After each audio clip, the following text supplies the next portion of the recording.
जय हिंद, जय भारत. मित्रांनो, यावेळेस राज्यसेवा मुख्य परीक्षा हिस्ट्री ऑप्शनल पेपर क्रमांक 2 म्हणजेच मॉडर्न इंडियन हिस्ट्री आणि जगाचा इतिहास यामध्ये आयोगाने एक क्वेश्चन विचारलाय की प्रथम कर्नाटक युद्धाविषयी माहिती लिहा. 10 मार्काचा प्रश्न आहे. आता अशा प्रश्नाच्या उत्तरामध्ये काय काय लिहिणं अपेक्षित आहे. सगळ्यात पहिले तर कर्नाटक युद्ध काय आहे हे तुम्ही इंट्रोमध्ये लिहा. आणि इंट्रोमध्ये लिहिताना हे नक्की सांगा की भारतामध्ये घडलेलं हे जे काही कर्नाटक युद्ध आहे हे ब्रिटिश आणि फ्रान्स यांच्यामध्ये झालं, म्हणजे फ्रेंचामध्ये झालं. परंतु ब्रिटिश आणि फ्रेंच हे दोन्ही देखील भारताच्या बाहेर अमेरिका आणि ऑस्ट्रिया यामध्ये सुद्धा लढाई करत होते किंवा लढत होते. साहजिक होतं की बाहेरच्या युद्धांचा किंवा बाहेरच्या राजकीय गोष्टींचा परिणाम भारतीय घटकांवरती पडत होता आणि ते म्हणजे कर्नाटक युद्ध आहे. असं इंट्रो तुम्ही करू शकता. उत्तराच्या मध्ये काय लिहायचं. आता विचारले प्रथम कर्नाटक युद्धाविषयी माहिती द्या. आता प्रथम कर्नाटक युद्धात काय झालं लक्षात घ्या.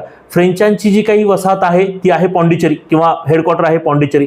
ब्रिटिशांचं हेडक्वार्टर आहे मद्रास. बरोबर. साहजिक होतं मद्रासमधनं ब्रिटिशांनी हल्ला केला पॉंडिचेरीवरती. पॉंडिचेरीमध्ये फ्रेंचांचा जो गव्हर्नर होता त्याचं नाव आहे डुप्ले. डुप्ले भयानक आहे. डुप्लेला मी हमेशा म्हणतो की वो तो 10 दिमाग वाला रावण था. आता डुप्लेची कहाणी अशी होती की डुप्लेने डायरेक्ट अटॅक केला. आता यावेळेस म्हणजे मद्रासवर अटॅक केल्यानंतर मद्रासच्या ब्रिटिशांनी कर्नाटकच्या नवाबाची म्हणजे अनवरुद्दीनची मदत घेतली. अनवरुद्दीनचं 10,000 सैन्य आणि डुप्लेचं 1,000 सैन्य. असं जर युद्ध बघितलं तर डुप्ले हारायला पाहिजे होता. परंतु डुप्लेच्या सैनिकांनी मद्रासमध्ये ब्रिटिशांच्या आणि अनवरुद्दीनच्या सैनिकांना भरपूर हाणलं. साहजिक होतं की आता यामध्ये तह होणं गरजेचं होतं. परंतु हा तह जो आहे तो तह भारतात नाही झाला. तो झाला एक्सला शापेलचा तह आणि पहिलं कर्नाटक युद्ध थांबलं. साहजिक होतं की मद्रासचा ताबा फ्रेंचांकडे यायला पाहिजे होता. पण तरी देखील मद्रासचा ताबा ब्रिटिशांकडेच राहिला. कारण असं होतं की यामध्ये एक महत्त्वाचा मुद्दा लक्षात घ्या.